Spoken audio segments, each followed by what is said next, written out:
Welcome back to the Knockout Portal, and today I wanted to go over UFC 277, which is happening this Saturday, July 30th on pay-per-view.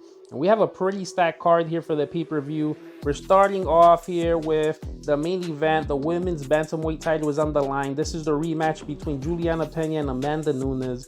We have the flyweight interim title on the line between Brandon Moreno and Kai Kara-France, which is also a rematch. We have Derek Lewis versus Sergey Pavlovich in a heavyweight bout. That one's going to be a barn burner. And then we have a flyweight bout between Alexandre Pantoja and Alex Perez.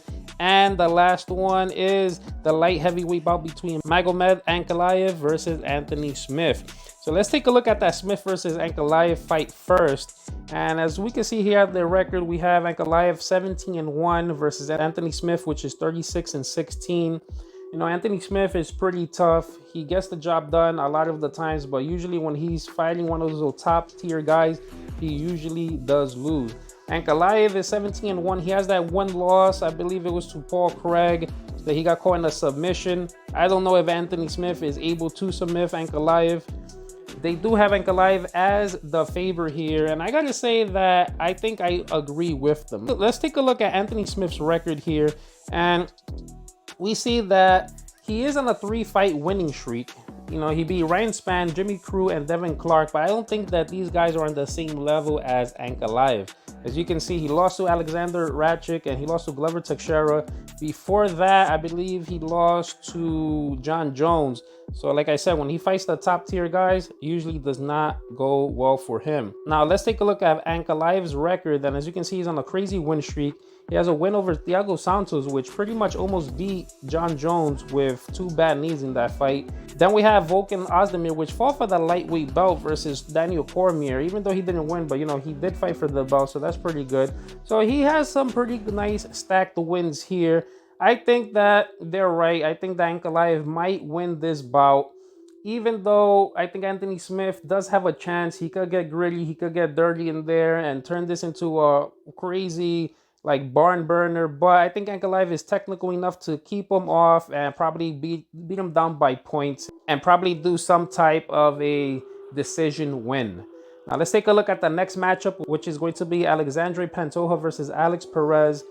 Alexandre Pantoja is 24-5. Perez is 24-6. Pretty similar records here, but Alexandre Pantoja does have some good wins. As you can see, he beat Brandon Royval, Manoke, Askar Askarov. He beat Matt Schnell, and he also lost to David Figueiredo. But he does have a win over Kai Kara-France and Brandon Moreno, even though it was a while back.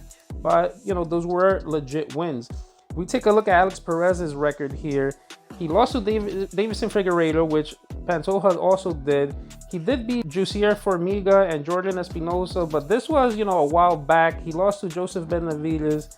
They do have Pantoja as the favorite, and I do agree with them. I think that Pantoja will pull it off. Perez does have some good, you know, power in his hands. He's okay in the ground, but I think at the end of the day, Pantoja will get this one. Now, the next one is the heavyweight bout between Derek Lewis and Sergey Pavlovich. As you can see here, Derek Lewis is 26-9. Pavlovich is 15-1. Pretty similar to Ankalaev, just one loss. It's almost like you're undefeated. You know, you learn from that lesson there.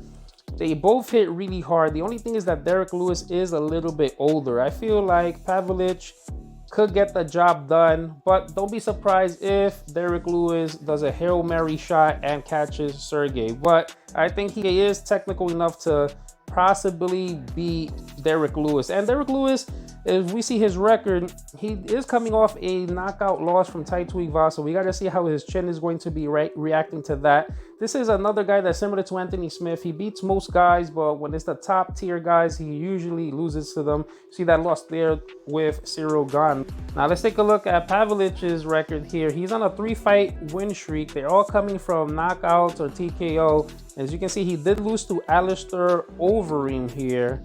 And Overeem is kind of chinny, but he is technical as well. And Derek Lewis is not that technical. So this is why I think that Pavlovich might have this win in the bag. The next one now is for the interim flyweight belt. Brandon Moreno versus Kai Kara-France. This is a rematch in which Moreno won last time.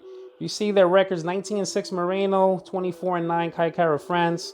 They're both decent fighters, and we see Moreno's record here. He lost to Figueiredo last time, even though it was close, but before that, he beat Figueiredo, and he did also a draw. So his last 3 opponents have been Figueiredo, so this is going to definitely be a change. This could be maybe detrimental. Maybe he got used to a certain style, and maybe now, you know, just fighting for that style for a couple of years, you're only physically, like, training physically to beat that one person. Now this is a complete different style. The one thing that Moreno does have, though, is that he did beat Kai Kara-France in the past, even though it was a while back. So I think that does mean something. If we see Kai Kara-France's record here, he did beat Askar Askarov, Cody Garbrandt, Rogerio Bontorin, but Cody Garbrandt, that was his first fight in flyweight. Cody Garbrandt hasn't been all that good, even when he was in bantamweight recently. Askar Askarov, that's a solid win there. I feel like Brandon Moreno might take this. He already has a win over him. I think he's a little bit more gritty. He could eventually, in those 5 rounds, win 3 out of those 5 rounds at least. I do see Kai Kara-France being, maybe even dropping Moreno in the first or 2 rounds, but then after that, Moreno's chin probably will hold up, and then he's gonna put in that work on Kara-France. Now let's take a look at the last matchup, which is going to be for the women's bantamweight title. Julianna Peña versus Amanda Nunes. This is going to be a rematch, and this one's a very anticipated, especially after Peña beat Nunes last time. Not a lot of people saw that happening, and even though Nunes lost last time, they actually have her still as a favorite, which is kind of weird to me. Like, I can understand a lot of people say that, you know, she didn't train properly and this and that, but I don't know. Seeing that fight, I feel like Julianna Peña might do the same thing to her again.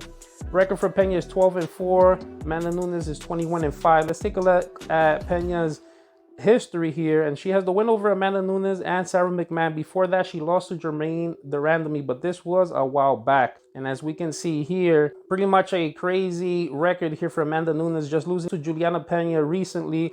Above that, before that, she's beat Shevchenko, she's beat Holly Holm, she's beat Ronda Rousey, Cyborg, she's beaten almost everyone that there is. It's crazy that she actually did lose to Julianna Peña. But I do see Julianna Peña possibly winning this. The only way that I can see Amanda Nunes winning this fight is if she knocks out Julianna Peña. But she tried that already in the first round of the first fight last time, knocked her down, and Julianna Peña's chin held up. She came back up. Once Amanda Nunes saw that she wasn't going down, she started getting tired, and I feel like that's something that's going to end up happening. It's 5 rounds. I feel that by the 3rd, 4th, 5th round, Julianna Peña is definitely going to have an advantage in the cardio department. Now, guys, this is the card here. This is a stat card. Comment down below. Let me know what you guys think. Let me know if you agree with my picks or if you have someone else winning these fights. Comment, like, subscribe, and let's see who enters the knockout portal this weekend on UFC 277.